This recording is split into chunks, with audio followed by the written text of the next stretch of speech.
Vamos então olhar para este projeto de programa eleitoral do Partido Socialista, com a ajuda do Ricardo Jorge Pinto, que está em direto da RTP no Porto. Ricardo, bom dia. Começamos pela questão, bom dia. Começamos pela questão do calendário. Estava previsto para 6 de junho, foi antecipado. Porquê? De alguma maneira, para retirar margem de manobra aos principais adversários, PSD e CDS, tomando a dianteira naquilo que é a apresentação das ideias fundamentais para esta campanha eleitoral.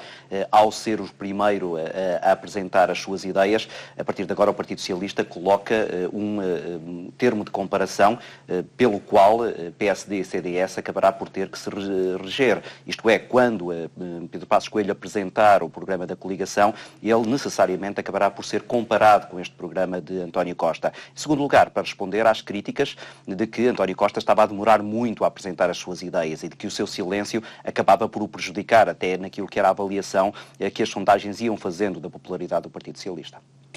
Em relação a estas propostas concretas, Ricardo, há uma grande maioria dedicada, digamos assim, às questões sociais. Há aqui um corte claro com as políticas do atual governo?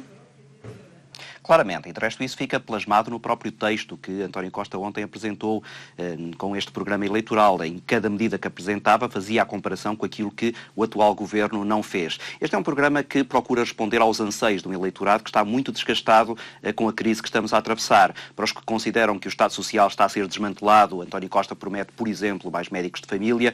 Para os que consideram que a classe média está a ser muito fustigada com os impostos, promete uma redução do IRS. Para os que dizem que só os mais pobres é que estão a pagar esta crise, ele cria um imposto para as grandes heranças. Para aqueles que consideram que o Estado Social está, de alguma maneira, a desaparecer, António Costa promete que o Estado será mais interventivo e mais forte.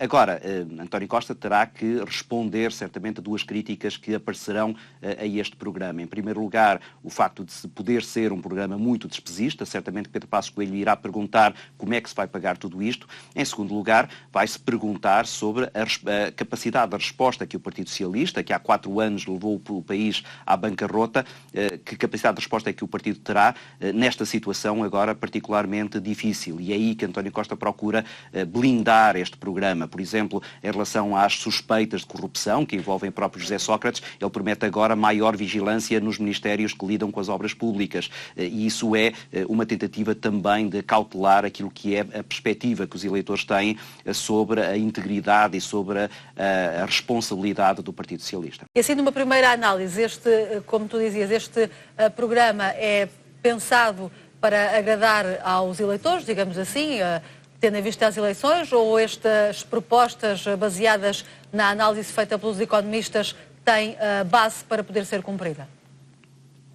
Há aqui 3 objetivos que me parecem formatar este programa. O primeiro é responder a uma solicitação do Presidente da República de uma abertura a pontes com outras forças partidárias. Mesmo que tenha uma maioria absoluta, o Partido Socialista compromete-se, por exemplo, relativamente às grandes obras, de procurar 2/3 dos votos na Assembleia da República para aprovar um programa plurianual. Segundo lugar, piscar o olho ao eleitorado do centro, sobretudo à classe média, muito fustigada com esta crise.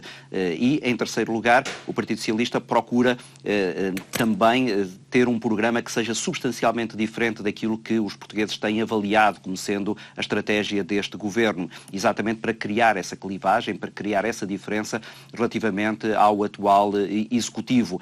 Embora, na verdade, se olharmos depois com pormenor para estas ideias, vemos que muitas delas seriam facilmente subscritas por Paulo Portas e por Pedro Passos Coelho. Obrigada, Ricardo Jorge Pinto, aqui com a análise a este projeto do programa eleitoral do Partido Socialista.